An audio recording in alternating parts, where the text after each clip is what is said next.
What I feel do, waiting I could do to make a girl like you to be all mine. What I feel do, waiting I could do to make a girl like you to be all mine.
ci yonent Muhammad sallallahu alayhi wa sallam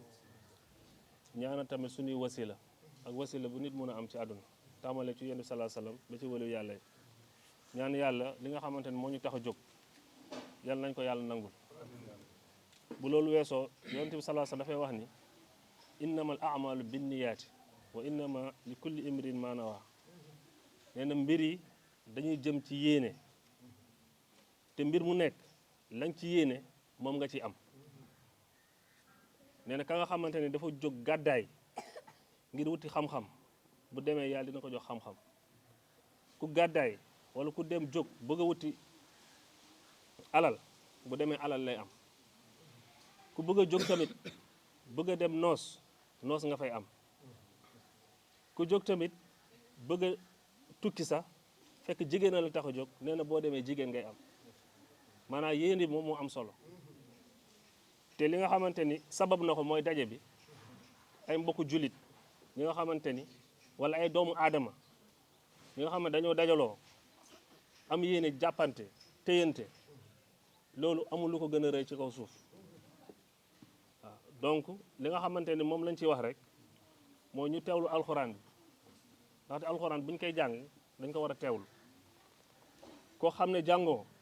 lépp loo mën ci ixlaas mooy bismillahi rahmani rahim qul huwa allahu ahadun illahu samad lam yalid walam yulad walam yakun lahu kufuwan ahad nga def ci loo ci def ci chiffre baax na liñ ci taamu nag mooy mu nekk loo xam dafa tóol mooy impair da yooyu sala sallam nee na benn ixlaas moom mooy ceer alquran nee na boo jàngee ñetti ixlaas am nga yoolu kaamil donc benn qul huwallah ku ko jàng rek daanaka am nga xaaju ñetti kaamil ñetti ku ko jàng daanaka am nga yoolu kaamil ku ko mënul tamit lépp loo xam ne mën nga ko muy laa ilaha illallah muy allah nga nekk ci même boo yorul kurus say baaram wala ci sa xel ndaxte lépp ci jaamu yàlla la loolu moom lañ doon fàttali rek ndaxte alxuraan moom boo ko wootee ñi koy jàng le minimum mooy ñu bàyyi ci xel te alxuraan bu ñu koy jàng ay malayka dañuy wàcc dañuy bind ay yiw day wàcc loolu la muy mën a wàccee leneen tamit noonu la mën a wàccee donc ñu bañ a yàq jotaay bi bu ci yàlla àndee kaamil bi du yàgg ndax ñu fi nekk ñëpp ñu ci gën a bëri dañoo mokkal alxuraan waaw nit ñi ne dañuy am tendance bu gisee ay xale xeeb leen waaw waaye xale yi seet wecc lañ ñu ci gën a bëri dañoo mokkal wala dañoo wàcc waaw donc loolu moom moo waraloon kàddu yi rek ngeen baal ñu ci àq di sant yàlla tamit di sant sabab ndaxte képp ku santul yàlla sabab doo sant yàlla loolu bu ñu paree mën na ñëw ci loolu waaw loolu lañ amoon li nga xamante ne moom mooy yéene bi mooy ñi nga xamante ne dañoo génn àdduna ku ci tudd Ngor Ndour Soxna Diouf Abdoulaye Ba Omar Gueye ak bépp jullit boo xamante ni lim nañ la wala limuñu la daanaka yéene nañ la ci kaamil yéeni ci waale tamit mbooloo bi nga xamante ni moom la yàlla def ngeen téye ko yàlla dëgëral mbooloo mi lépp loo xam ne seytaane ak iblis yàlla na ko yàlla génn ci mbooloo mi waaw lépp loo xamante ni luy indi xamel la luy indi jàppalante ak téyante te yàlla tax te loolu mën a indi njëriñ yàlla na ko yàlla def ci seen mbooloo mi waaw ci barke alquran asalaamaaleykum wa rahmatullah أعوذ بالله من الشيطان الرجيم بسم الله الرحمن الرحيم الحمد لله رب العالمين الرحمن الرحيم مالك يوم الدين إياك نعبد وإياك نستعين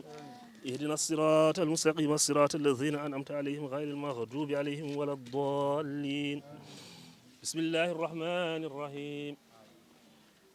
قل هو الله أحد الله الصمد لم يلد ولم يولد ولم يكن له كفوا أحد بسم الله الرحمن الرحيم قل هو الله أحد الله الصمد لم يلد ولم يولد ولم يكن له كفوا أحد بسم الله الرحمن الرحيم قل هو الله أحد الله الصمد لم يلد ولم يولد ولم يكن له كفوا أحد الله أكبر ولله الحمد بسم الله الرحمن الرحيم ألف لام ميم ذلك الكتاب لا ريب فيه هدى للمتقين الذين يؤمنون بالغيب ويقيمون الصلاة ومما رزقناهم ينفقون والذين يؤمنون بما أنزل إليك وما أنزل من قبلك وبالآخرة هم يوقنون أولئك على هدى من ربهم وأولئك هم المفلحون جعلنا الله من المفلحين بسم الله أعوذ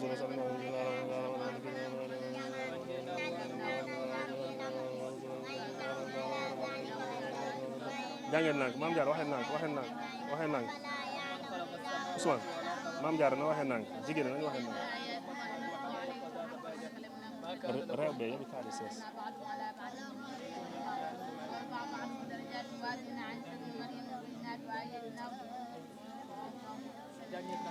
إن الذين كفروا سواء عليهم أنذرتهم أم لم تنذرهم لا يؤمنون ومن الناس من يقول آمنا بالله ومن يخادعون إلى وما يقول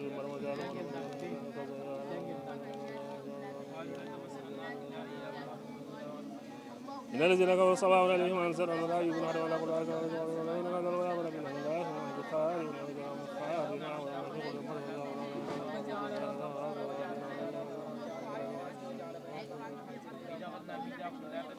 وإذا لقوا الذين آمنوا قالوا آمنا وإذا خلوا الشياطين قالوا إنا معكم إنما نحن مستهزئون الله يستهزئ ويأمر بالطغيان يا أولئك الذين سخط عليهم من معرفة الله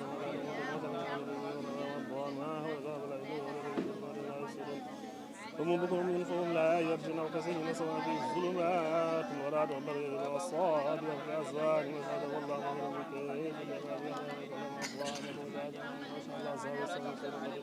يا أيها الناس اعبدوا ربكم الذي خلقكم والذي من قبلكم لعلكم تتقون الذي جعل لكم الأرض فراشا والسماء بناء وأنزل من السماء ماء فأخرج به من السماء ولا تدري إلا أنه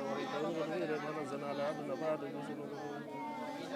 فإن لم تفعلوا ولن تفعلوا فاتقوا النار التي وقودها الناس والحجارة عدة للكافرين وبشر الذين آمنوا بالصالحات أن كلما رزقوا منها من ثمر إن الله يضل به كثيرا ويهدي به كثيرا وما يهدي الفاسقين الذين كيف رأوا بالله وكنا وارد ثم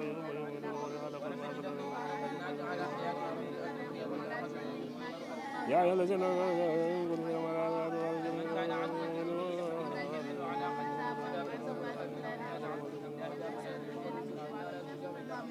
إن الله لا يسمع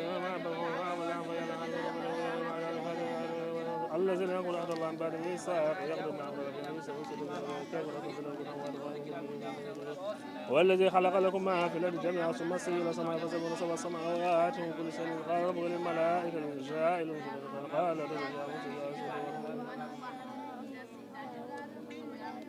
قالوا سبحانك لا علم لنا الا ما علمتنا قال يا ادم فلما انبهوا قال قلنا للملائكه قلنا يا ادم فازلهم الشيطان اثناء فاخرجهما مما كان فيه وقلنا اهبطوا بعضكم لبعض عدوا ولكم في الارض مستقر فلقى ربك له تواب رحيم قلنا اهبطوا منها جميعا فما ياتينكم منه هدى فمن تبع هداي فلا خوف عليهم ولا يحزن والذين كفروا وكذبوا باياتنا اولئك اصحاب النار خالدون يا بني اسرائيل اذكروا نعمتي التي انعمت عليكم واني فضلتكم على العالمين واتقوا يوما لا تجزي نفس عن نفس شيئا ولا يقبل منها شفاعه ولا يؤخذ منها عدل ولا ينصر اذا نجيناكم من عارف الرسل النص ولا يؤمن واذ فرقنا بكم البحر فانجيناكم واغرقنا على فرعون ثم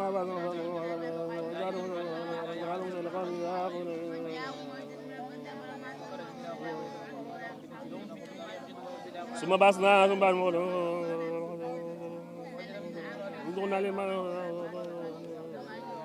فبدل الذين ظلموا قولا غير الذي قيل لهم فانزلنا على الذين ظلموا رجزا من السماء ما كان يصبر ويسرق موسى لقومه فقلنا لبسا فجر موسى عشرا وإذ قلتم يا موسى لن نصبر على واحد فضلنا نعبد ولا يمهد والبقر والسائف بها وقال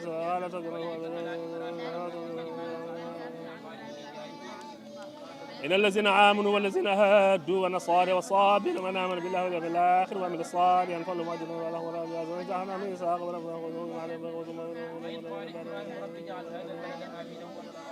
ولقد علمتم الذين اعتدوا منكم بسبب فقلنا لهم كونوا قردة خاسئين فجعلنا على كلمة بينهم قال موسى لقومه يا قالوا ربك يبين لنا ما قالوا دلنا ربك يبين لنا ما لونها قال يقول الناظرين قالوا دلنا ربك يبين لنا إن بقرة شاب علينا وإن إن شاء الله موتدون قال إن يقول إن بقرة لا أزل رسول الله وتسلم مسلما لا أشد فيها قال لا نجيب بيت فقلنا اضربوه بعدها كذلك اليهود ويعادنا فقد يقولوا ما نزل وإن منها لما يشاء ويأخذ منهما وإن منها لما يشاء منهما وإن لما يأمر يحمل هدوء بغاف ما يعملون أولئك الذين أشركوا الله يعبدون بالله فلا يخافون الله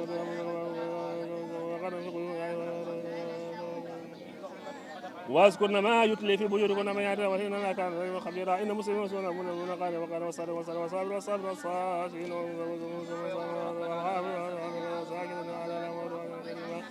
وما كان لمؤمن ولا مؤمن لا قال الله ورسوله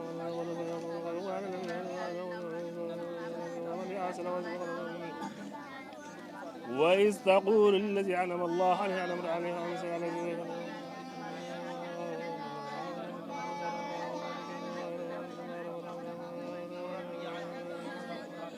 ما كان محمد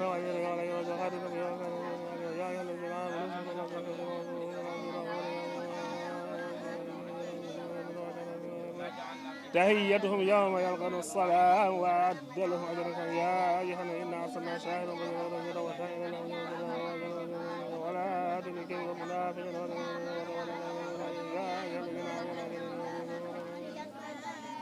يا أيها الذين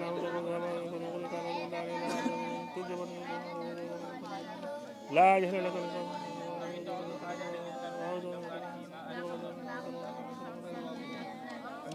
بسم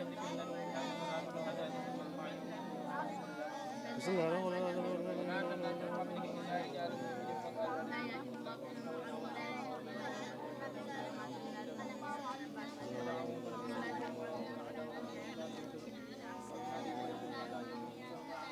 إن الله ملائكته يصلون على النبي يا أيها الذين آمنوا صلوا عليه وسلموا تسليما إن الذين يؤذون الله ورسوله لعنهم الله بدين والله وعلنا عذابنا والذين يظلمون يا أيها النبي خذ عذابنا والنساء المؤمنين يدين عليهن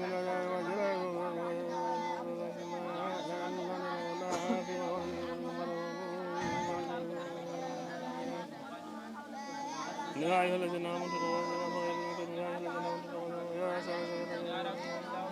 خالدين في عبر لا تجد ولا نسل يفضل وقالوا ربنا إن عدنا صادتنا وكفرنا فأدنا ربنا آتنا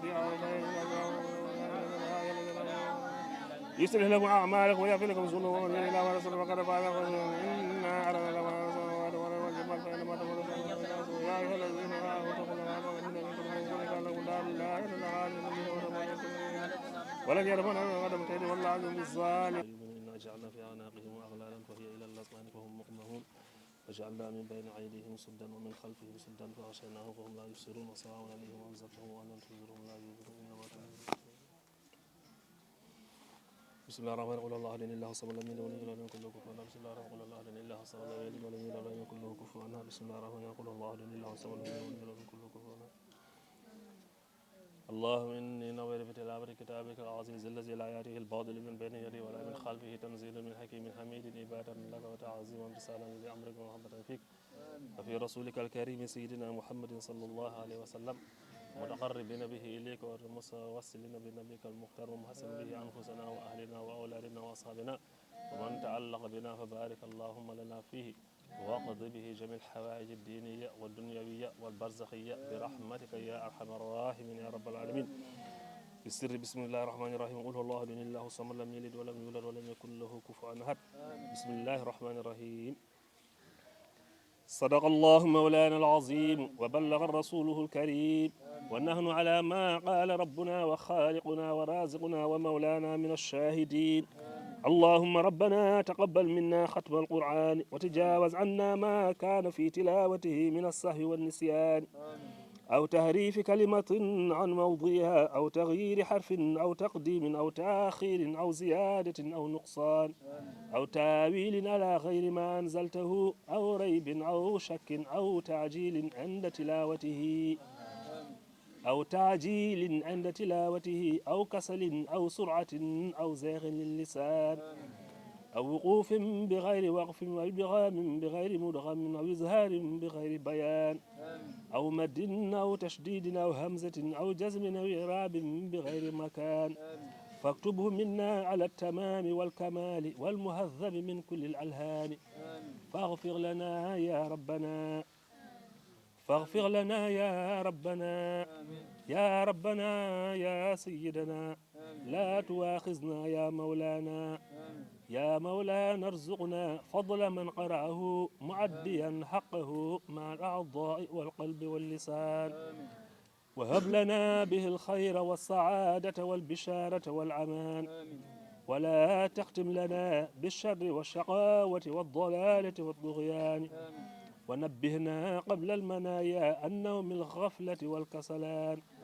وأمنا من عذاب القبر ومن سؤال منكر ونكير ومن أكل الديدان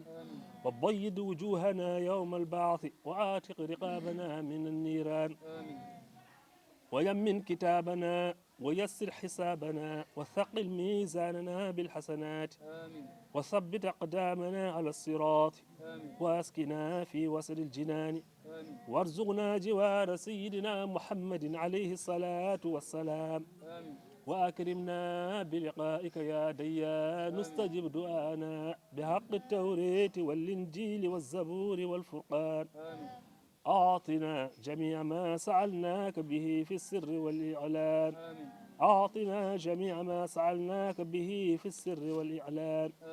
أعطنا جميع ما سألناك به في السر والإعلان وزدنا من فضلك الواسع بجودك وكرمك يا رحيم يا رحمن. اللهم صل على سيدنا محمد صاحب الشريعة والبرهان برحمتك يا أرحم الراحمين. اللهم انفعنا وارفعنا بالقرآن العظيم وبارك لنا بالآيات والذكر الحكيم وتقبل منا إنك أنت السميع العليم وتب علينا يا مولانا إنك أنت التواب الرحيم. إنك أنت التواب الرحيم. إنك أنت التواب الرحيم. اللهم زينا بزينة القرآن وأكرمنا بكرامة القرآن وألبسنا بخلعة القرآن وعافنا من كل بلاء الدنيا وعذاب الآخرة بحرمة القرآن وأدخلنا الجنة مع القرآن وأدخلنا الجنة مع القرآن وارحم جميع أمة سيدنا محمد بحق القرآن. اللهم اجعل القرآن لنا في الدنيا قرينا وفي القبر مونسا وفي القيامة شفيعا وعلى الصراط نورا وإلى الجنة رفيقا وبيننا وبين النار سترا وحجابا وإلى الخيرات كلها دليلا وإماما بفضلك وجودك وكرمك يا أكرم الأكرمين. اللهم اهدنا بهداية القرآن وعافنا بعناية القرآن ونجنا من النيران بكرامة القرآن وأدخلنا الجنة بشفاعة القرآن وارفع درجاتنا بفضيلة القرآن وكفر عنا سيئاتنا بتلاوة القرآن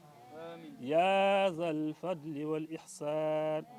يا ذا الفضل والإحسان. يا ذا الفضل والإحسان. اللهم ارزقنا بكل حرف من القرآن حلاوة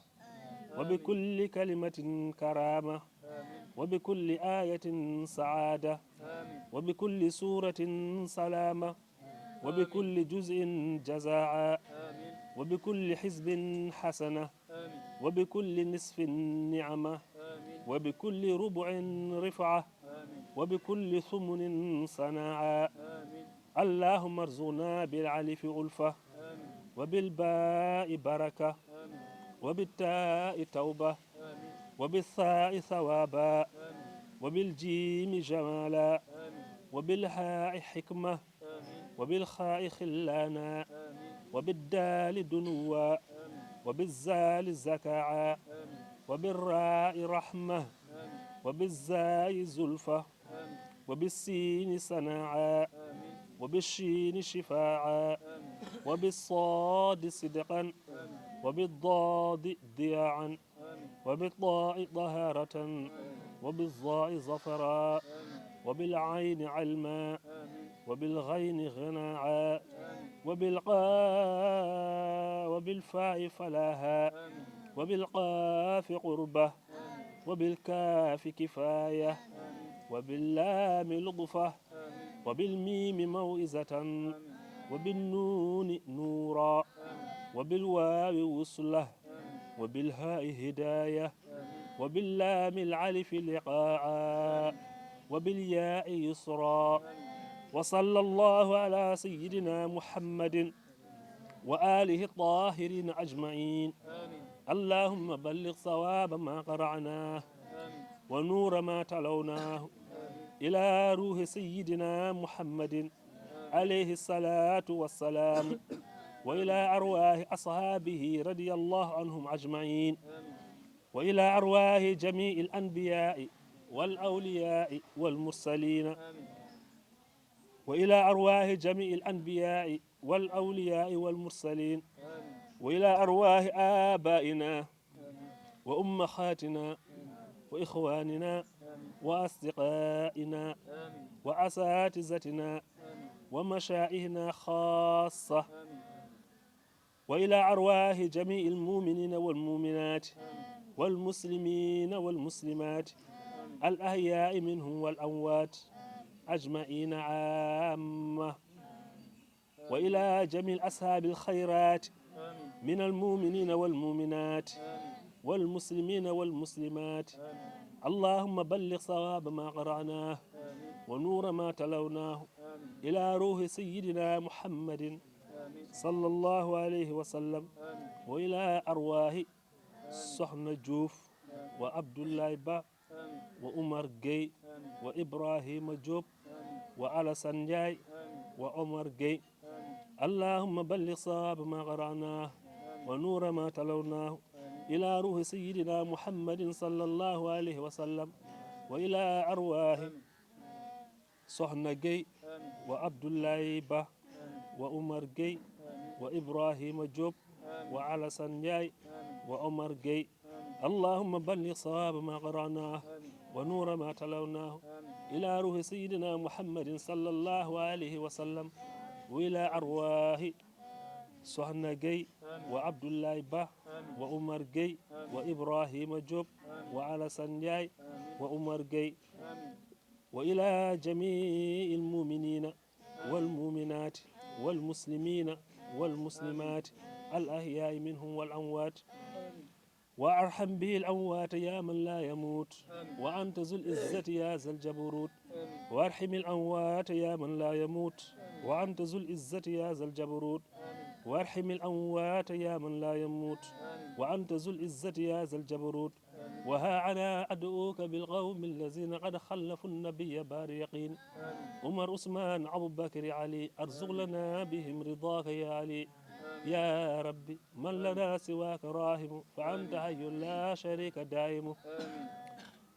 فأنت حي لا شريك دائم جعلت الأرض للورى مهادا كذا الجبال فوقها أوتادا كن لنا ولا تك علي عليم وجد بعفو ونجي يا كريم وجد بعفو ونجي يا كريم وجد بعفو ونجي يا كريم لا تبلي النار بما يسوء من قدر مقدر يبوء بجاه سيد الكريم الحسن وآله وكله بالمحسن وصل أكمل الصلاة والسلام على الذي أتى بأفضل الكلام محمد سيد الأنبياء وآله الكمل الأتقياء وصحبه أهل الأولى والفضل وحزبه وكله بالنيل وإلى أرواح آبائنا وأمهاتنا وإخواننا وأصدقائنا وأساتذتنا ومشايخنا خاصة وإلى أرواح جميع المؤمنين والمؤمنات والمسلمين والمسلمات الأحياء منهم والأموات أجمعين عامة وإلى جميع أصحاب الخيرات وإلى جميع أصحاب الخيرات وإلى جميع أصحاب الخيرات من المؤمنين والمؤمنات الدين اللهم انصر من نصر الدين اللهم انصر من نصر الدين واخذل من حزل المسلمين واخذل من حزل المسلمين واخذل من خزل المسلمين آمين يا رب العالمين برحمتك يا أرحم الراحمين يا رب العالمين الله أنت السلام أنت السلام ومنك السلام إليك يعود السلام فهينا ربنا بالسلام وادخلنا الجنة دارك دار السلام تبارك ربنا وتعالى يا ذا الجلال والإكرام اللهم صل على سيدنا محمد الفاتح لما أغلق والخاتم لما سبق ناصر الحق بالحق والهادي إلى صراطك المستقيم وعلى آله حق قدره ومقداره العظيم اللهم صل على سيدنا محمد الفاتح لما أغلق والخاتم لما سبق ناصر الحق بالحق والهادي إلى صراطك المستقيم وعلى آله حق قدره ومقداره العظيم اللهم صل على سيدنا محمد الفاتح لما أغلق والخاتم لما سبق والهادي إلى صراطك المستقيم وعلى آله حق قدره ومقداره العظيم إن الله وملائكته يصلون على النبي يا أيها الذين آمنوا صلوا عليه وسلموا تسليما صلى الله تعالى عليه وعلى آله وصحبه وسلم تسليما سبحان ربك رب العزة عما يصفون وسلام على المرسلين والحمد لله رب العالمين يلا يلا نقول نبال يا أخ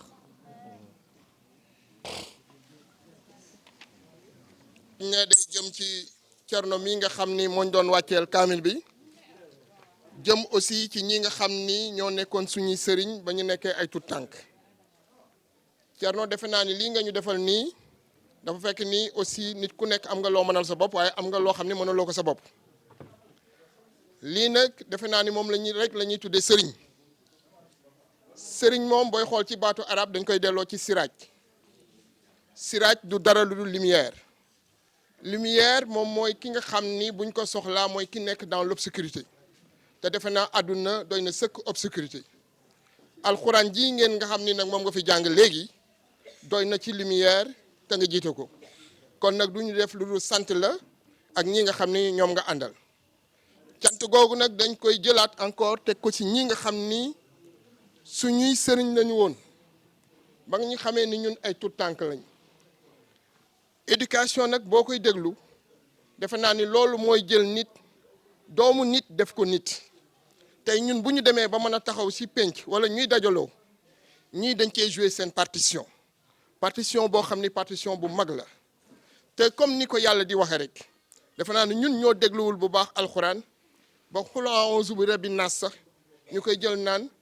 buur bi nga xam ni moom nit mooy borom nguur mooy borom ceci mooy borom cela mais foofu defe naa ni yàlla leeral na ko bu yàgg quoi parce que nit ci boppam li nga xam ni moom la ñuy wax xul a'uuzu bi rabbi naas rabbi day delluwaat rek ci tarbiya buñ ko dégloo rek mooy éducation te nit ñetti pàcc la yàlla daf lay won nii bu fekkee ni def nañu éducation nit ki mënuñu ko éduquer bàyyi ko ak mulku de dara lu du pouvoir et le pouvoir est n'est-ce pas détenu par li nga xam ni mooy le pouvoir central nag da koy décentraliser jox ko ñu mel ni ñoom moo di ñii nga xam ni c'est les préfets mais aussi jox ko police jox ko gendarmerie parce que boo rëccee éducation rek police ak gendarmerie am ci yow yoon police ak gendarmerie nag yàlla musal nañu ci ba léegi ndax ñii ñoo def ci ñun li nga xam ni ñoo nekk ci ñun te nit ki bu fekkee ni police ak gendarmerie mënul ci yow dara rek fa ngay mujjee mooy ilaahi naas yàlla daan indil leen ma ko ndax soo leen moo ko indilee bu fekkee ni police mënul ci moom dara gendarmerie mënul ci moom dara man dinaa mën ci moom dara waaye ñun yaakaar nañu ba léegi ñu ngi tegu ci yoon kon loolu yoon boobu yàlla na sax yàlla na yàgg ñii nga xam ni nag ñooy suñu ñii ñu àndal nii te yéen yàlla bàyyi leen suñu kanama encore ngeen defaat plus de 100 ans encore parce que si bu fekkee ni sax ñëwoon ngeen dañuy bëggaat saa yuñ koy def d'ici 100 ans ñun yàlla bàyyi ñu fi yéen tamit ngeen di teew ñi nga xam ne nag ñooy suñu nattangoo yi nga xam ne ñoom la ñu jàngandool dootuñu sax ñoo xam ne dañoo jàngandoo rek mais c'est des amis au vrai sens évidemment du mot comme Nicolas Boy si di waxee c'est-à-dire nos moitiés te loolu tey ku leen fekk fii du leen laaj lañ ngeen di def fii mëgg suukar kay boo ko fekkee ci saako xorom la lay jaaxal waaye boo ko fekkee ci saako suukar defe naa du la jaaxal kon fii ngeen ñëw tey da ngeen fa war a ñëw parce que ñun ñëpp dañoo bokk ndey bokk baay te defe naa ni lii ñu sumb defe naa ni kanam rek lañ koy jëmee kon nag yàlla nañu yàlla gën a jàppale ba nga xam ni lii nga xam ne moom lañ sumb ñu dem ba nga xam ne day gën a solide ay ati at ñu koy def defe naa ni loolu rek la ñu amoon luñ ci wax parce que duñ ci sori parce que dañoo toog suñu kilifa di jégaluwaat ci li nga xam ne mooy introduction bi vraiment maa ngi jégalu parce que yéen bu ngeen taxee sax ñun dañoo war a noppi mais nag loolu ñu ngi leen di jégalu bu baax a baax. dañuy sant yàlla bu baax a baax ndax ay jullit bu ñu dajaloo li ñu war a njëkk a def mooy sant yàlla li nga xam nag moo indi jotaay bi tey mooy les anciens élèves de Ousmane Ngom ñoo dajaloo invité les anciens encadreurs de Ousmane Ngom loolu nag dañ koy santé ki nga xam ni moo yilifoon Ousmane Ngom di Ngor Ndour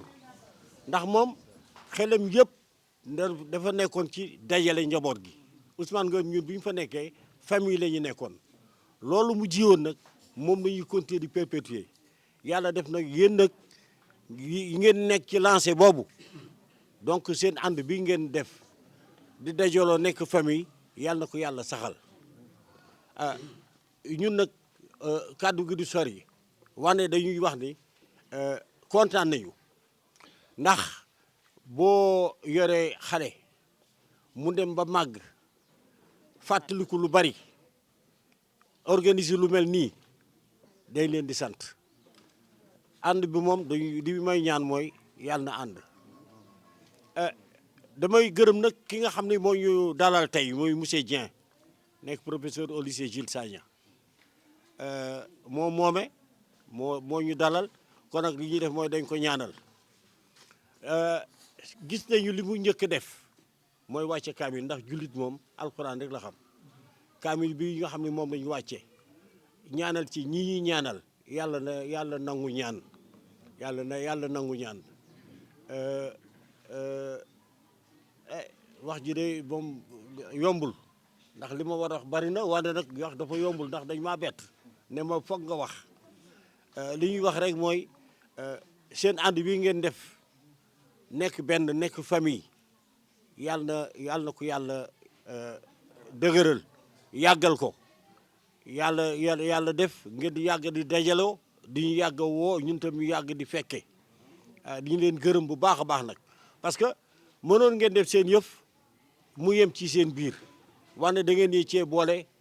ñun tam bari woon nañu soxla wante bu ngeen ñu wooyee foog ci dagg suñu soxla ñëw fekkee ko waaw kon mbokk lii ñu def moom ñu ngi leen di gërëm bu baax a baax di leen ñaanal yàlla ñaanal seen njaboot parce que yéen tam yéen a ngi yore njaboot seen njaboot yàlla teg ci siraatal mustaqiima ñaan gi nga xam ne moom lañ kaamil bi def fii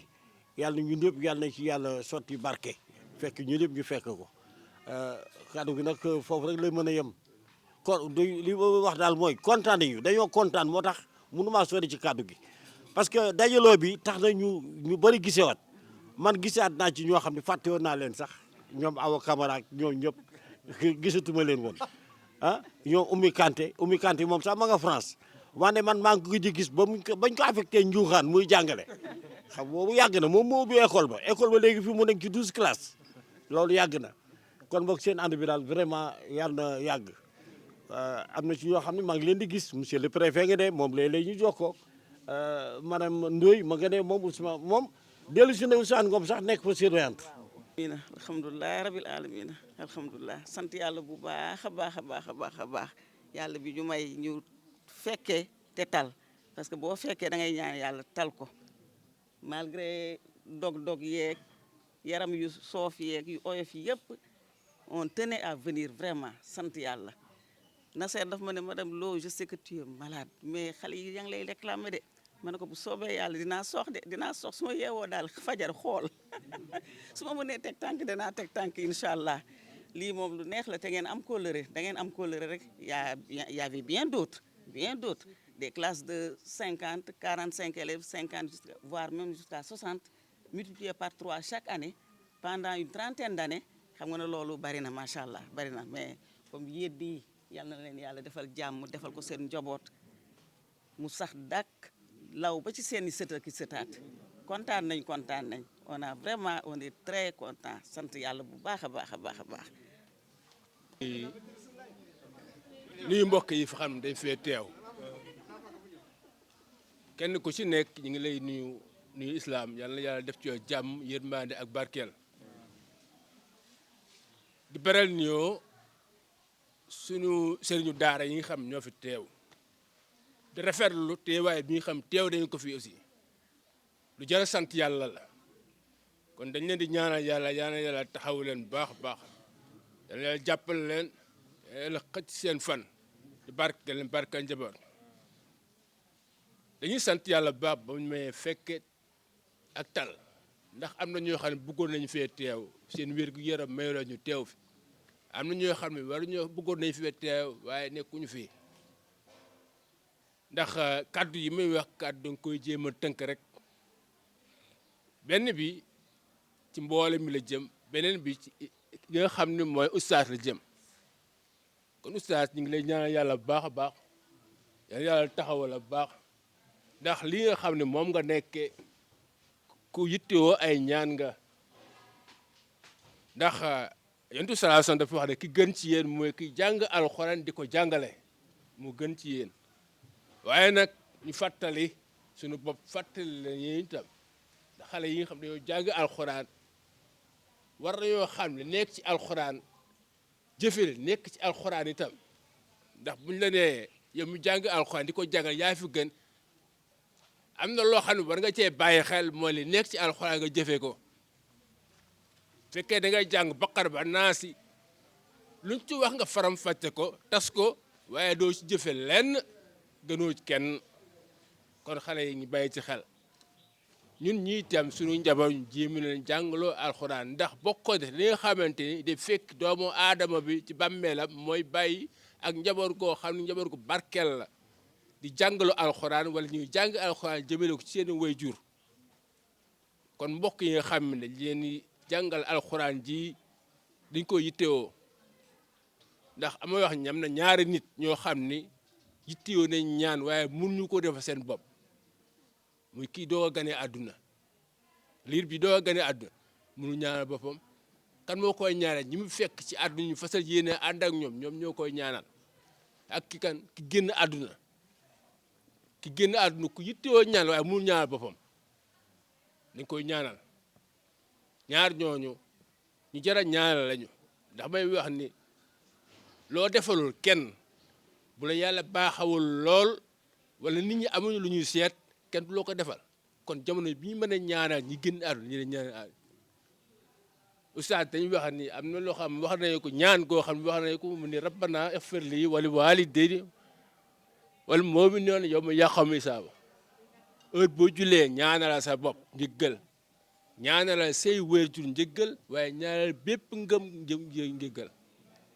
yàlla maa ngi lay ñaan nga jéggal ma jéggalal sama ñaari waajur waaye jéggalal bépp ngëm-ngëm képp ku gëm jéggal ko kañ keroog bés penc kon ñi nga xam dañuy dawlo dañ leen di ñaanal yàlla heure boo jullee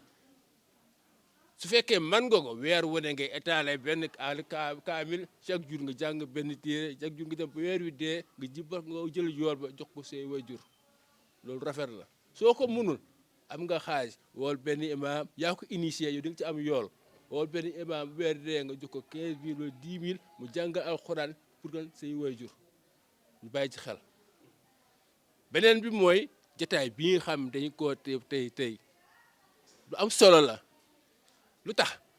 mooy kóllëre dañu koo séq kóllëre gu ñu séq ba ñu séq fasanti kóllëre gi xamante bi kenn amul dara kenn xamul dara kenn mënul dara ci ba nga école lañuy gisante kenn ku ci xam sa moroom ndax am na loo xam day jeex jàng bi ñooñu jàng àndi nga jeex na di nga dëkk ak nit nga xëy toxu mu jeex wala ngeen di liggéeyoo nga xëy retraité mu retraité nga dem waaye xam naa alaaji aar ndaw xam naa Assane Bay ba kenn nga dugg suuf xamel gi day am kon xamel googu nañ ko jéem a di ko renforcer di ko suuxat di ko cultiver ndax lu am njëriñ la waxtaan ji nga xam dañ koy waxtaan ci biir groupe bi mooy jokkalante xalaat di jàppalante dimbalante loolu lu am solo la kenn ku ci nekk ci ñun war nga ci góorgóorlu waaw kon kaddu yooyu la xam ne moo doon ma sànni ko ci wasalaamaaleykum wa rahmatullah wa barakaatu. maa ngi leen nuyu yéen ñëpp nuyu bi gën a sell di ci associé seen famille yi di leen ñaan comme ni ma leen koy ñaan ñi ñoom ñëpp ñu nekk ci jàmm nuyoo bi maa ngi ciy boole tamit imam di lay jaajëfal bu baax ndax vraiment taxawaay bi rafet na kontaan nañ trop ci suba rek lii lañ doon waxtaan parce que dañ dem ba xamuñu woon sax ni tout tànk yi ngay indi ñuy waxtaan ci kaawu Cheikhou Cherifou ma leen di wax benn anecdote y a de cela vers 95 96 bi mu fi ñëwee man école bi may yoroon zone boobu dafa fekkoon jàngalekat yëpp tëj seen i classe seen i école ne dañuy yéemu parce que Cheikhou Cherif yi dafay ñëw man j'étais presque le seul boo xam ne dama tijji sama école parce que yéemu woo woon parce que ñu mel nii ñi ngi fi woon ci loolu lañ doon waxtaan ci suba donc loolu sant yàlla rek que ñu nekk ci réew mu mel ni Sénégal nga xam ne ñun du ñu yéemu ci dara ci affaire yu diine fii lu fi ne gëstu rek mee ngi fi aajawul di dem di importer ji fenn dara fara xale yi rek boo leen gisee tey da ngay kontaan li ñu def rafet na trop ñu ngi lay jaajëfal bu baax imam di jaajëfal Adja mi ñu boole ak moom di remercier bu baax aussi à tout seigneur tout honneur suñu frère El Hadj Mamadou Dieng parce que fii la lépp démarré woon en 2022 ci kër gi on était peu je crois que fii am na ay témoins ñoo xam ne fekke woon nañ la première rencontre ci profil tamit am na ñoo xam ne ñu ngi fi woon su may fàttaliku Nasser mi ngi fi woon Younus mi ngi fi woon Baro mi ngi fi woon Dieng Diouf mi ngi fi woon ak ñoo xam ni membre fondateur lañ ci groupe Retrouvailles lu ñuy def depuis 2022 ñu def ko presque à l'informel parce que jour bi ñu koy njëkk a def ñi ngi ko informé à 48 heures moom El Hadj mais daf ni lu ngeen mën a def man dama koy accepter donc ñu jël suñu la ñu amoon jotuñu woon sax am dara ñu jox ko mu organiser ca def ba mu baax vraiment lépp nekk ca jàmm fête bi jaar ci yoon. boobu ba léegi El Hadj yow suñu njiglaay nga macha allah parce que boobaak léegi évolué na fi créé nga une émulation saine ñu jël ko au sens positif du terme créé nga une bonne émulation donc defaat ko fii man personnellement dama ciy kontaan trop parce que yow xam nga lu tax parce que fii bu ma fiy ñëw man localisation du ma fi indi parce que kër gu ma miin la El Hadj dañu seq lu bëri yàlla di def par le hasard des choses bi ma demee ñu affecté ma Fatick xaw ma woon sax ni tonton Mbaye Ndiaye mooy papa yi ki nga xam ne moom lay takk ëllëg ci si biir lettre bi ma sama papa jox papa yi soxnaam la ko jox pour mu bi ma daaf yóbboo dans le département de Gossas tonton Mbaye Ndiaye moom ma indi dans le département de Fatick àdduna di dox ba jour bi ma ñëwee fekk ko fii je n'y croyais même pas donc ma gën a gëm que y a pas de hasard dans la vie waaw hasard amul ñun ñooy defee rek mais Dieu règle tout géométriquement yàlla li mu kii yëpp réglé na ko ba pare am lu mu ci jublu di remercier parce que waruma woon sax taxaw di wax parce que fii samay kilifa ñoo fi nekk muy ñiy toog nii parce que bi dara dul dara yéen a fa nekk du ngeen woon rek ay jàngalekat ci ñun yéen suñu kilifa ngeen woon ñu am une complicité suñu diggante yéen ak ñun parce que dañ doon ànd di kaf di reetaan du def dara bu ñaawoon kon suñu xel du xalaat sax pour di leen woo mais vous avez été des modèles fii li ma wax keroog ci interview bi moom laay waxaat man Ousmane Ngom presque j'étais la personne hybride koo xam ni Ngor Ndour moom sam papa daf ma ko recommandé parce que xaritam la woon tonton Ibou Diop rakkam di sëy nekk sama soxna papa muy monsieur Diop Matar mi sama cousin la Matar Gueye xam nga kon école boobu à côté j'avais madame Cissé mu dëkk ci sama wet Koura Sall Baro Cissé dëkk ci sama wet école boobu comportement bu normal rek moo ma fa waroon moo tax bi ma duggal ne bi ma fa dugg see dama ne woyeyaa yooyu teel laa di dee ndax fii ñëpp samay kilifa lañ ci biir waaw sans compter d'autres mën naa ci wax madame Lo mi borom këram Diawlo man sama grand frère pharmacien la ci moom la doon def stage pharmacie Khadim tout le temps Yacine ma xam ko bu baax ñu amandoo bag ak def ay y a beaucoup de choses qui nous lient franchement y a beaucoup de choses énormément de choses qui nous lient donc di leen gërëm bu baax ci teewaay bi ak taxawaay bi di gërëm surtout la diaspora parce que xëy na charité bien ordonnée nañ commence par soi-même man ca laa bokk mais damaa daw daal di ñëw mais di am tamit une pensée pour ñi nga xam ne ña nga fa xëy na seen doole ak seen xam-xam nekk dans le groupe te ñëwuñu tey teewuñu pour des raisons professionnelles moo tax mënuñu ñëw ñu ngi leen di bàyyi xel ñëpp ñu ci demee ne Dame Gueye Amsatou Sawo Djibi Ndiaye ak ñeneen ñoom ñëpp ñu ngi foofu mais toujours ñu ngi ñuy suivre à l'instant fu nekk ñu ngi déggante ak ñoom di remercier bu baax parce que suñu bras armé mooy les Linguère vraiment seen teewaay rek dafa taaral bés bi vraiment regardez-moi cette dame là ni ñu def waaw vraiment c'est très joli c'est très beau waaw Linguère mooy retrouvaille parce que Linguère moom presque bu ma yeboon ni retrouvaille ci faaru càmmoñu Linguère lañ ko créé donc bu yeboo rek ñu tëyee ji à l'origine biñ koy créé beaucoup am nañu xalaat ne mënta ne est-ce que du nekk un groupe dans le groupe mais à l'époque j'avais donné la réponse à Awa dama ne ko ñun suñu tradition association dafay def que bu ñu amee même ministère dañuy def ministère de la femme dans les associations da ngeen di gis toujours ñu naan la section féminine c'est des modes d'organisation yoo xam ne tu trouves c'est une spécificité sénégalaise doo dem en France mu ko gis fa ñu naan ay ministre de la femme ak ministre ñoom ay genre lañ lay wax parce que xëy na ñoom beneen niveau la ñuy xalaatee la société mais ñun ñii toog nii les Linguère la bu journée bi taaroo tey ñoom ñooy plus de 70% ci seen doole ak ci seen mobilisation parce que jigéen lu mu bokk loo xam ne ba kiiwul du dox di dox du tout mu dese ñu nag tey à partir de cette année nga xam ne ñoom ñoo ci jàpp lu bëri pour mu dox ñun dañu nekk tey bu ma yeboon ni tey am nañu ay tànk parce que yàlla def nañ am nañu ay archives léegi bu doon 4 premières années dañ dox de manière informelle à partir de cette année fexe nañ ba ñu am ay archives ñu am ay statistiques maanaam que ku fi jógee ëllëg ak si biir kenn nekkatu fi kii ñëw du am benn problème pour doxal liggéey bi nga fi bàyyee woon te loolu noonu la association di doxe maanaam juridiquement Pape Mody mi ngi fi que mbooloo mënoo di dajale ay nit te amuñu ay këyit loolu dox nañ ci ba déposé moo ci def incha allah lundi. Finance lépp loo xam ne am na ñu ngi ko doon publier je crois minimum 2 fois dans le mois ci biir groupe bi yooyu ay actes yoo xam ne actes yu fort la ci yoo xam ne diggoon nañ leen ko fi daaw wala waxtaanee woon nañ ko fi daaw am na tamit yoo xam ne war nañ fa xëy na gën a fësal suñu teewaay muy la présence ak CM bi nga xam ne moom moo ñu boole ba ñu nekk fi tey ak suñuy professeur ak suñuy surveillant muy le CS Ousmane Ngom à l'époque mu tudd CS Escale actuellement CM Ousmane Ngom Ousmane Ngom du ma ne defuñ fa dara franchement du ma ne defuñ fa dara peut-être ça dépend rek ci ni nga koy aborder parce que ñun waxtaan nañ ci à plusieurs fois au niveau du bureau Ousmane Ngom ñun dañ ko jàpp comme benn institution boo xam ne c'est composé de le personnel administratif et enseignant, les élèves, les anciens professeurs et surveillants, les anciens élèves. Donc cible bu ñu laal ci biir ci ñooñu rek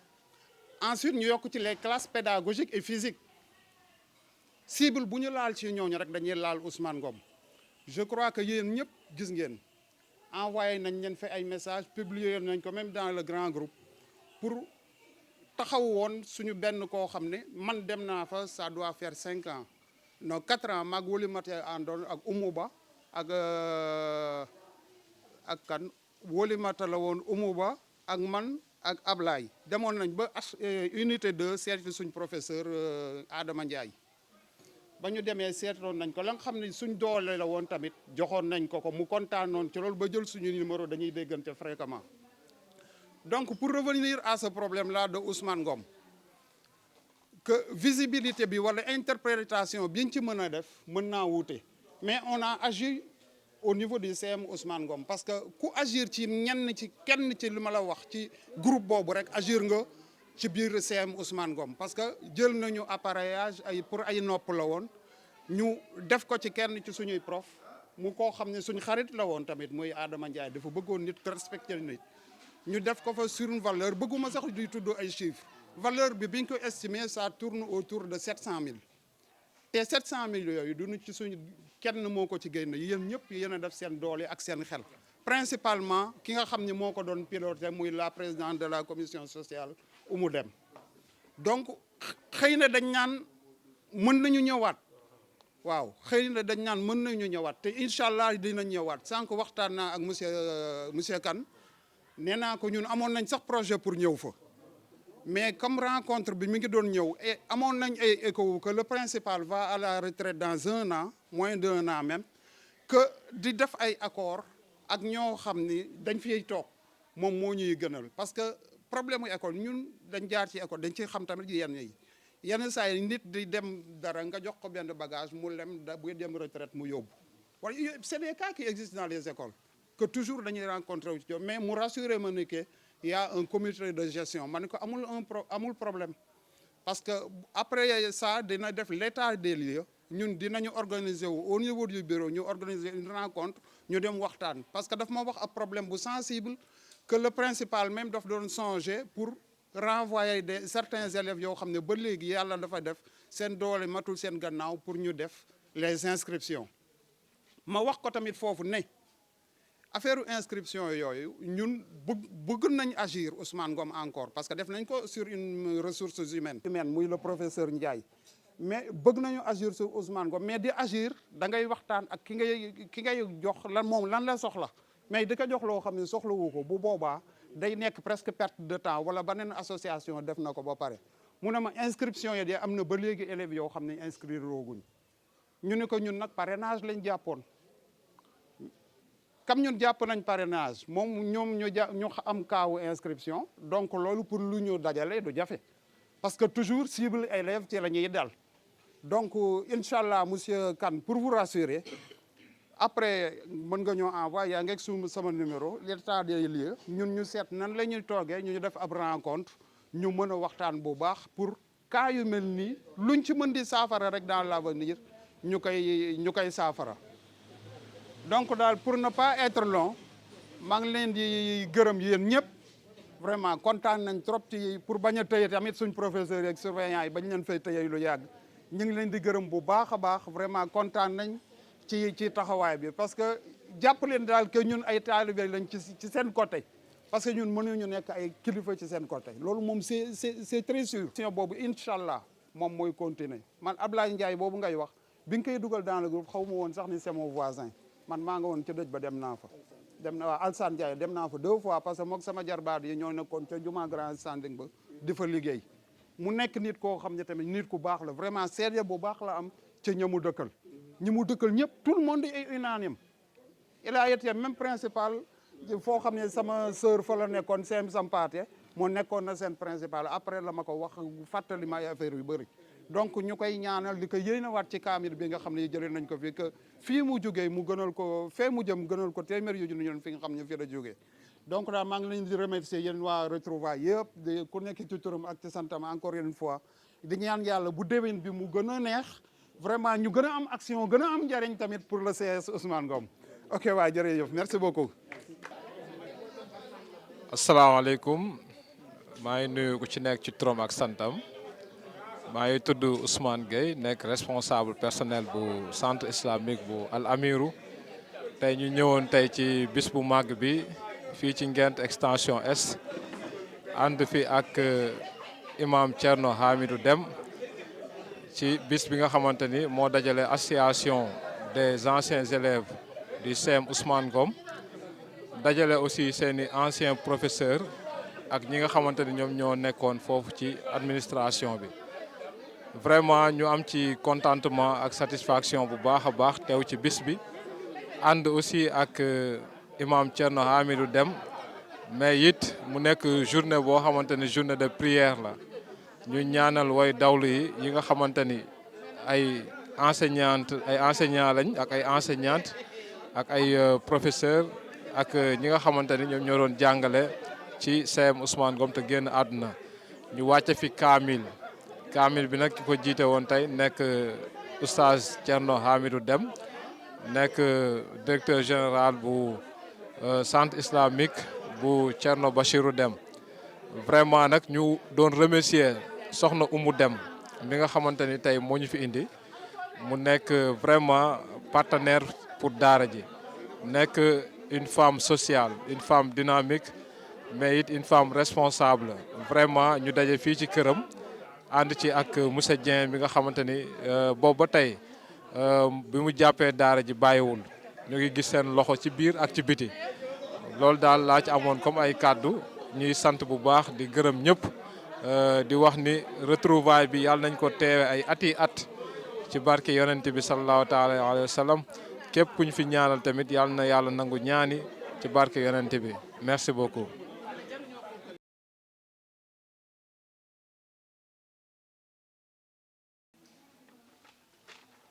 Troisième axe, promotion de la sécurité sociale. Aucun dispositif formel de protection sociale n'a été instauré. Un soutien a néanmoins été apporté à un professeur malade, témoignant de la solidarité interne de l'association. Des prêts revolving ont été octroyés aux membres avec un recouvrement satisfaisant. Difficulté notée, les bénéficiaires n'ont pas reçu de formation préalable en gestion de projet ou en gestion financière.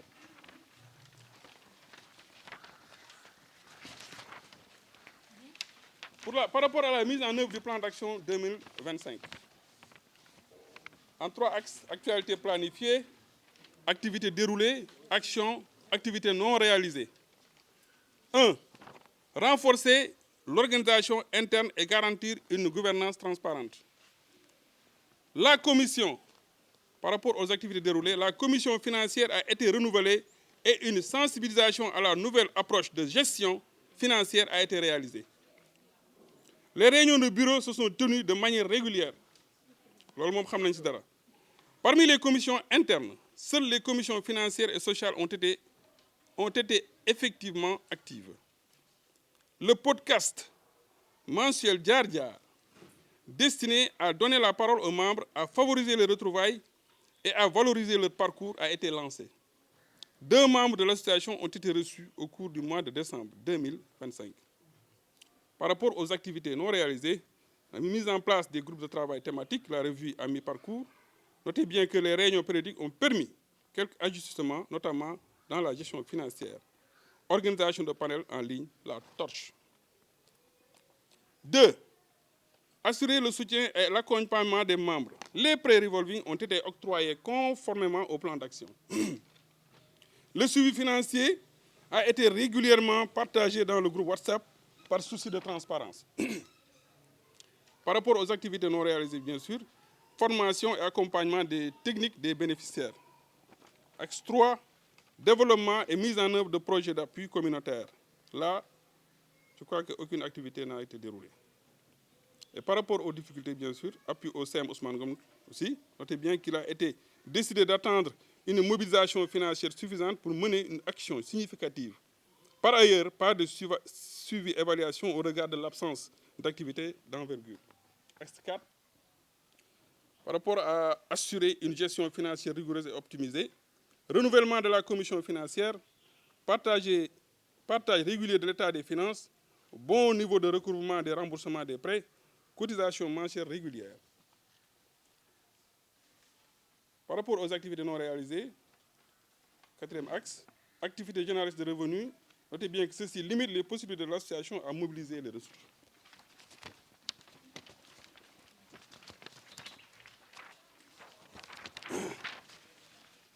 Bilan d'exécution financière, présentation. Donc. Pour les recommandations, pour 2026,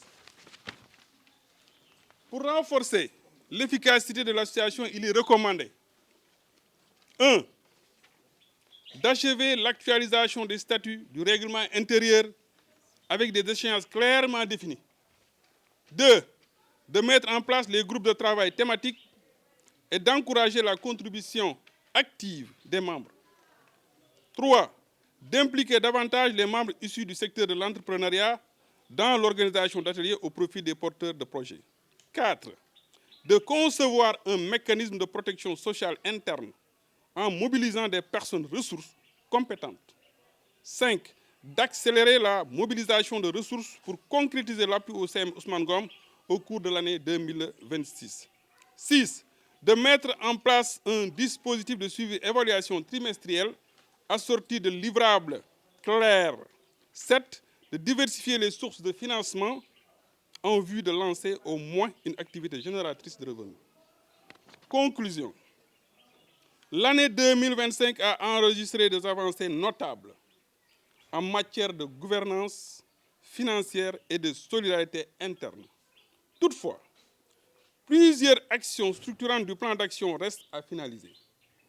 Les acquis observés, notamment la régularité des réunions, le dynamisme de la commission financière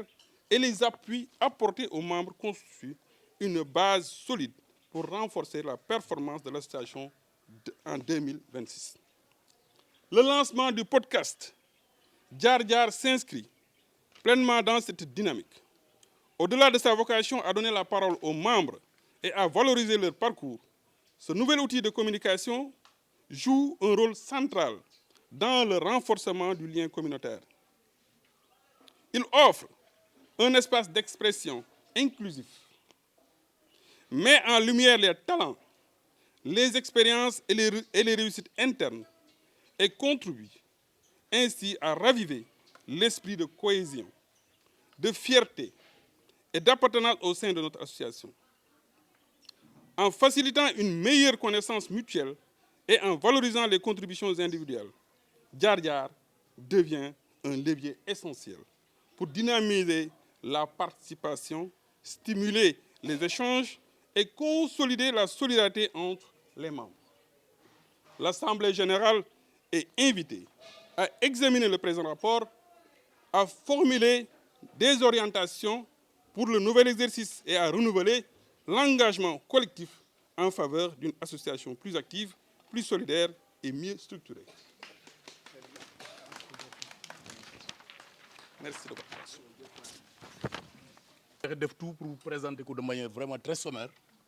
vers des catégories de dépenses. Parce qu'en fait, le bilan d'exécution financière là, va tourner autour de maximum 4 points. Le premier point consiste à faire le point sur la situation des recettes. Parce que si nous avons un mbolo, il y a un xaalis bu dugg.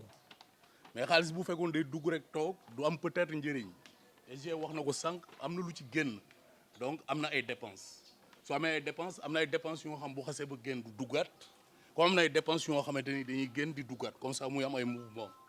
Su loolu jeexee peut-être li ciy tegtalu moom mooy pièce justificative.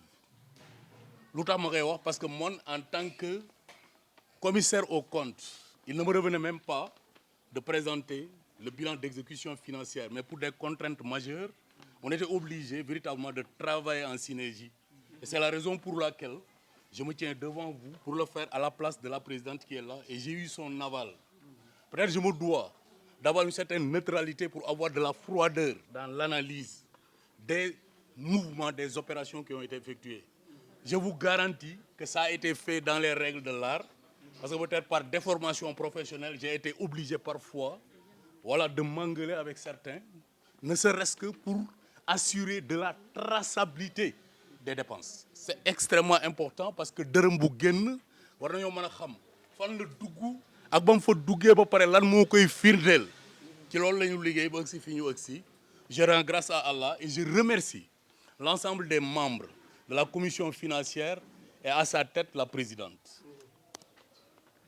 Pour ce qui concerne donc les recettes, on retiendra que en 2025, la femme a un report parce qu'il y a des membres qui ont eu à donner leur cotisation le jour même de l'Assemblée générale de 2024.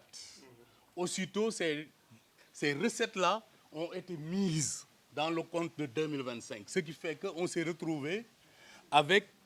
un montant de 935 000 francs au mois de janvier 2025.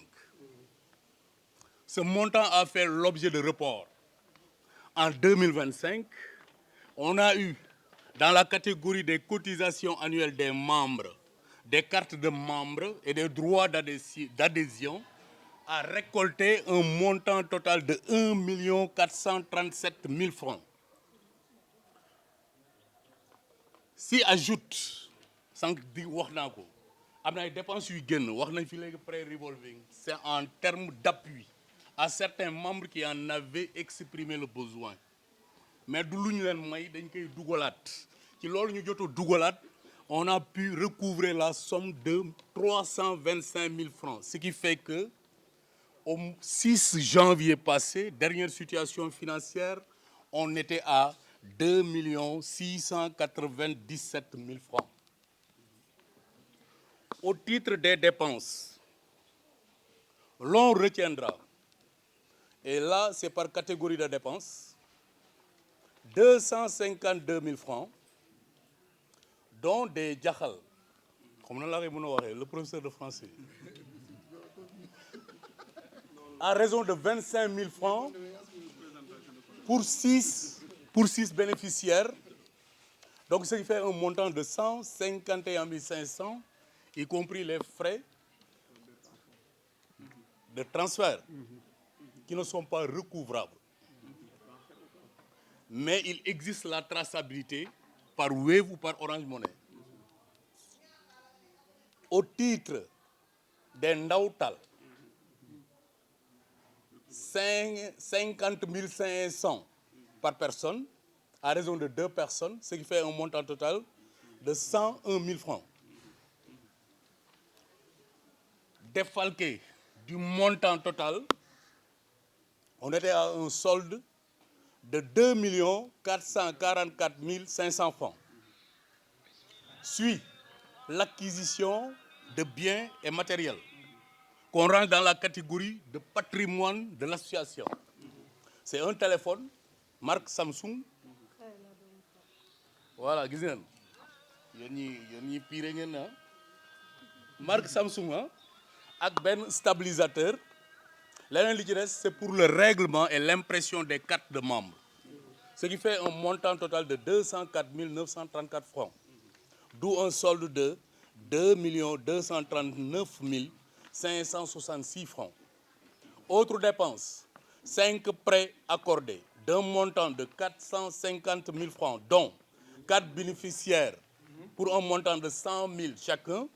un bénéficiaire pour un montant de 50 000 francs. Pour les frais de transport, ça tourne autour de 3 000 francs, ce qui fait un solde de 1 786 000 francs. Vous voyez que le solde est progressivement, voilà, baissière, comme baissier, hein? Baissier, hein? Voilà. Maintenant, dernière dépense, c'est 30 000 francs au titre des dépenses effectuées dans le cadre des démarches sur le plan administratif pour mettre l'association en situation de gouvernance axée sur l'administration. Monsieur le préfet, ça nous a pris 30 000 francs. Certainement, c'est pour des timbres et consorts. Ou bien, voilà. Et pour l'organisation de cette rencontre, on a pu débloquer 303 000 francs au titre des frais d'organisation, ce qui nous fait un solde de 1 453 566. Cependant, il y a certains membres qui, de par leur pragmatisme, ont eu à anticiper sur l'année 2026 pour un montant de 31 000 francs.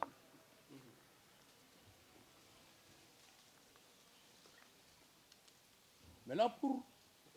les montants non recouvrés, on signalera qu'il y a 15 membres de l'association qui ne sont pas à jour de leur cotisation, ce qui fait un montant de 351 000 francs. Au titre des remboursements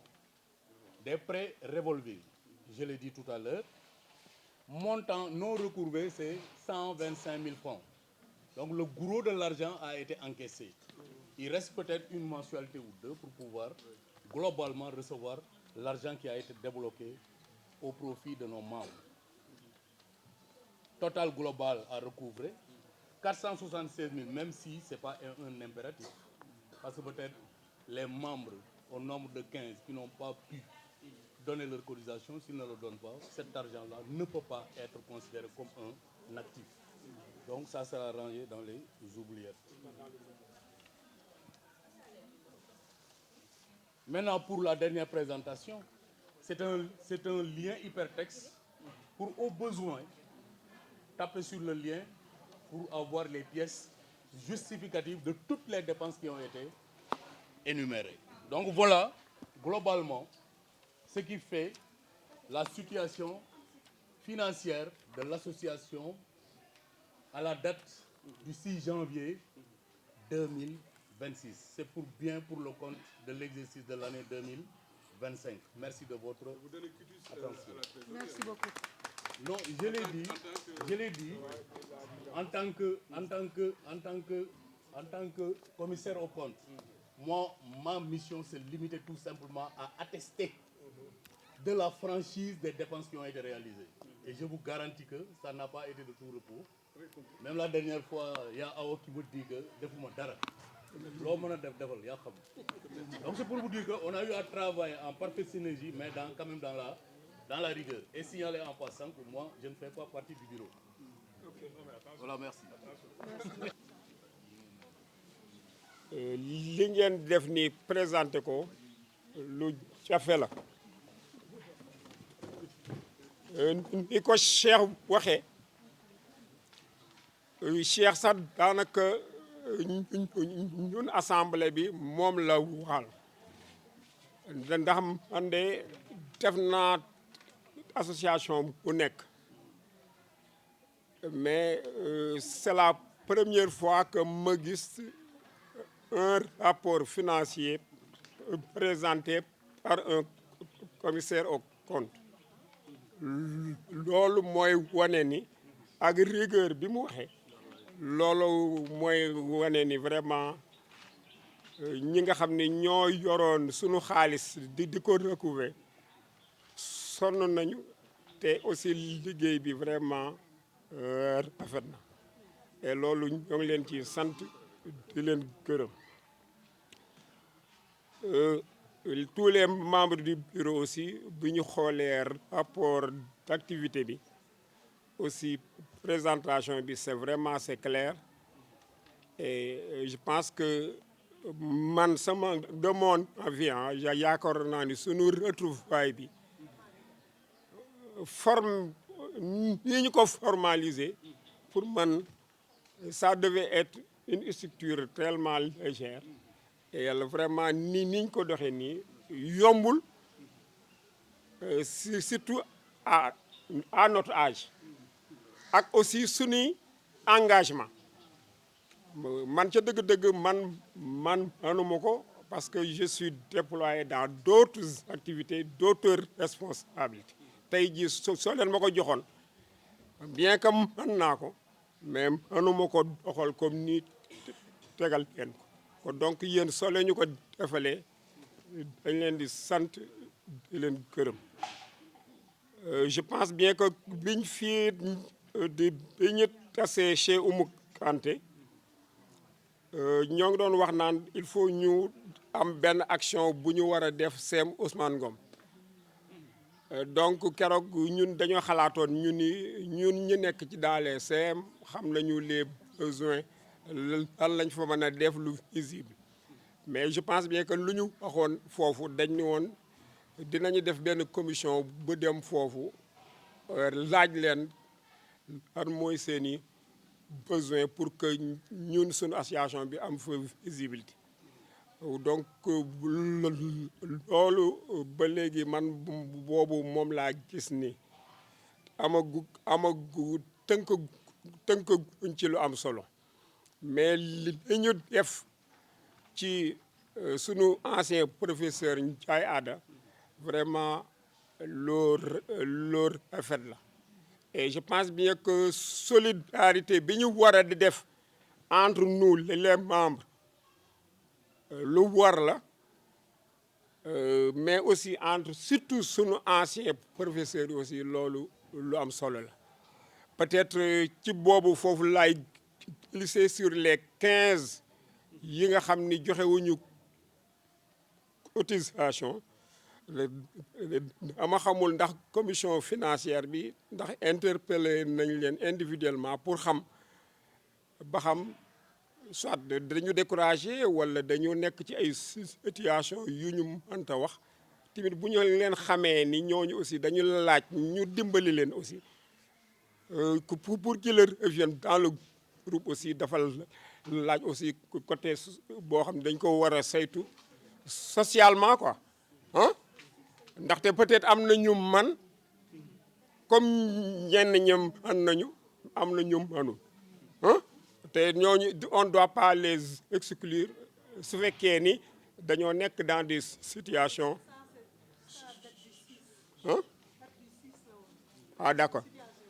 d'accord donc ñu ñëpp ngi à jour donc alhamdulilah d'accord c'est bien kon donc daal dama bëggul ñu daal di bàyyi kenn en rade parce que la structure est une structure fédératrice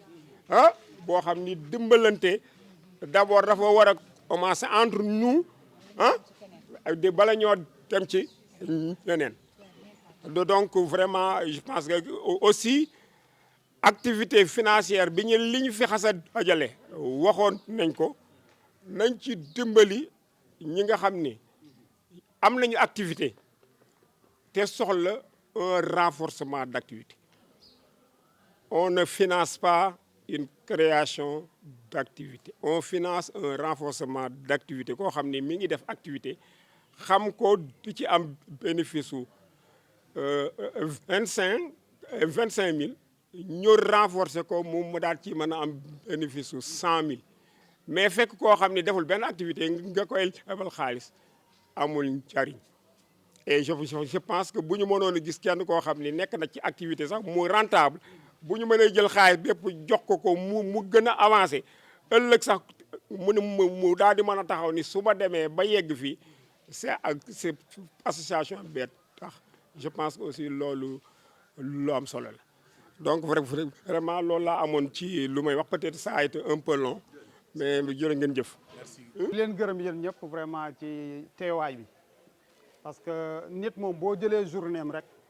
jël nga lépp ci moom parce que actuellement le temps est extrêmement précieux mais lu ci nit def rek boppam la ko defaral parce que rencontre bi rek boo ñëwee après day mel ni dañ la chargé waat maanaam day mel ni say batterie dafa bii doon ñu chargé waat la ndax nit ñi ngay gis donc di leen jaajëfalaat encore mais di jaajëfal particulièrement 2 personnes boo xam ne dañu décidé woon au niveau du bureau ñu décerner leen des diplômes de reconnaissance. Le premier est décerné à Assane Mbaye. Assane dañ ko jox pour sa constance dans le groupe. Assane c'est quelqu'un qui n'abandonne pas. Moom tous les jours Assane moo ñuy yee moo ñuy tëral moom mooy ñaan te loolu tamit c'est un équilibriste dans le groupe. bu problème amee ni buñ discuter dina indi aaya ba pare indi xalaatam te loolu c'est important parce que sama maas gi nga xam ne dañ gaaw ci déborder il faut ab frein mais boo xam ne bu ñuy daw ku xëcc pour ñuy taxaw donc Assane Aline mi nga xam ne c'est son jeune frère nga wax ko ne ko kontaan nañ ci moom parce que taxawaayam ci groupe bi gis nañ ko depuis le début Assane mës ta bàyyi Assane bàyyiwul vraiment daf ñoo boole ci boppam te loolu amuñu fayam lu dul ñu jëloon lii nga xam ne carte la mais moo gën a fort sax xaalis lii kontaan nañ trop ci moom ci Assane nga waxal ñu ko au nom de tout le groupe. waaw le deuxième muy bii c'est décerné à madame Awa Camara. Awa je crois que ku ci nekk ci ñun mën nga wax ci moom parce que Awa c'est une personne machallah exceptionnelle et le mot n'est pas lourd. waaw le mot n'est pas de trop waaw c'est une personne exceptionnelle koo xam ni man de ci sam bopp man dama ko may accès ci sam bopp à tout moment et à toute heure moom xam na sax samay heures yi nga xam ne damay xari mat wala defee leneen bu ma wàccee minuit bu ma sama jabar envoyé message man ko fi mu ne maa ngi nii di jàpp di waaj a julli mais moom bu ma envoyé message ma répondre parce que lan moo tax loolu yëg-yëg parce que bu ko neexoon tëdd 19 heures wala 20 heures wala heure bu ko neex mais koo xam ne pour association kese mu topp yow di la xaar ba minuit nga wàcc pour mu lay envoyer message pour ñu parfaire kooku donc amuloo droit pour di ko tànqamlu Awa li muy def ci groupe bi nii Ablaye xam na ci dara poosam fekkewu ko xalaatam fekkewu ko dina la teg nag pression moom ku bëgg a nekk ak moom il faut ngay liggéey de parce que moom du def li affaire yi à demi mesure moom daf ciy nekk wala nekku ci non waaw day vraiment day dem ba jeex tàkk moom da ciy nekk waa nekku ci donc Awa au nom de tout le groupe franchement ñu ngi lay gërëm parce que lii nga def nii tey Linguère bi nii nga xam ni moom mooy le bras armé bi nga koy créé waxoon naa la ko parce que laaj na ma ndax bu ma créé les Linguère est-ce que du nekk un sous-groupe dans le groupe ma ni que non heureusement que yow nga wax ma idée bi sax parce que man amoon naa ko mais ñemewuma ko waaw amoon naa idée bi mais ñemewuma ko mais mi ngi koy gérer vraiment de manière très pédagogique avec beaucoup de tact ba nga xam ne débordement amu ci parce que di jongler entre les deux groupes le grand groupe ak Linguère bi c'est pas facile mais capacité de mobilisation ak redynamisation bi ñu amaat année yi gannaaw yàlla Awa mii moom moo tax te Linguère moom moo ci nekk parce que bu ngeen xoolee même le tableau waa Linguère yi sur 37 je crois que ñoom dañ def du 100% sur les résultats donc yéen ñëpp tamit au nom de Awa ñu ngi leen di remercier bu baax a baax waaw loolu daal laa ne woon ma wax leen ko avant ñuy terminer di jox imam Mamadou mu def ñaan waaw ak inspecteur oui non parce que inspecteur am na yoo xam ne moom rek moo déglu moo ko ñemee wax parce que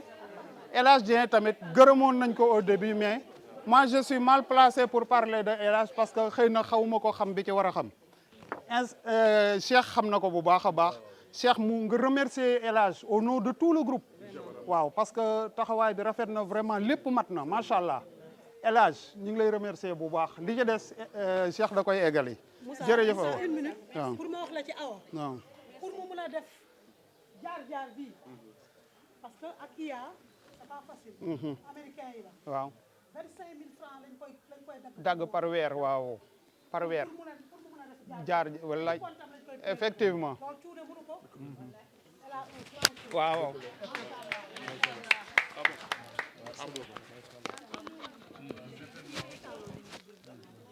nga gis ay xarit ñu dund ba taxalikoo am benn moment bu nga xamante nii kenn ki da koy consacré moromam pour célébrer ko c'est très rare occasion yooyu duñ ko am luñ koy amul luñ koy am ñu nekk ñun ñëpp ay ndund ku nekk wax si moromam lu baax c'est très rare moo tax boo amee occasion bi il faut le faire El Hadj pour ma wax si moom dama koy résumer ci ñetti étape benn étape bi mooy bi ñu nekkee élémentaire ci la ñu xamante bokkuñu woon école mais ñoo bokk koñ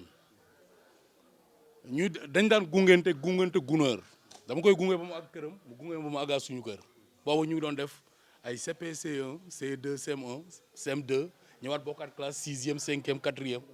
ma dem Matar Seck dellusiwaat ñu bokkaat classe terminale lycée Malick Sy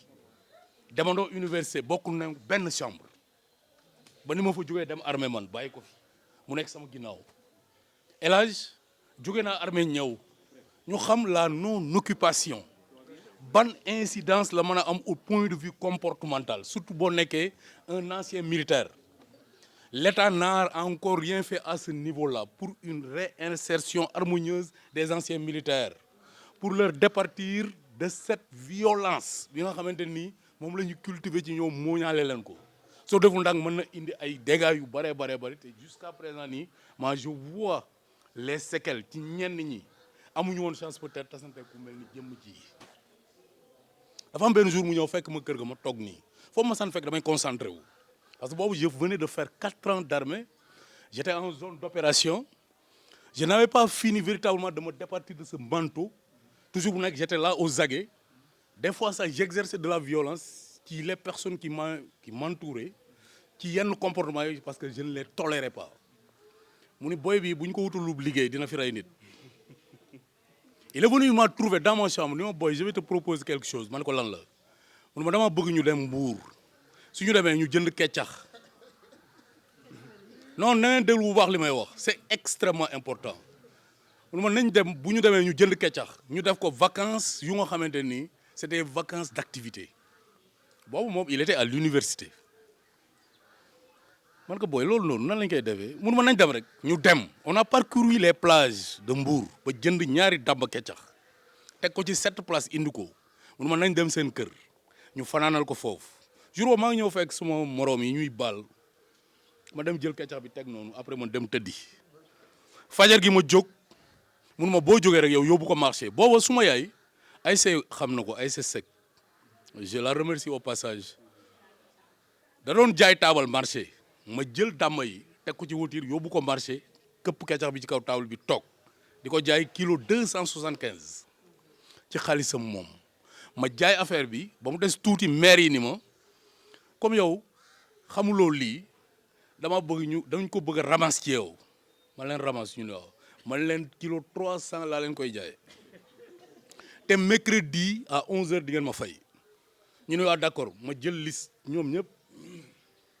jël affaire yi jox leen bi xaalis bi ñëwee c'est presque le quintuple de ce qu'on avait dépensé ma ñëw jël xaalis bi di ko jox mun waaye booy toppal fële wa yow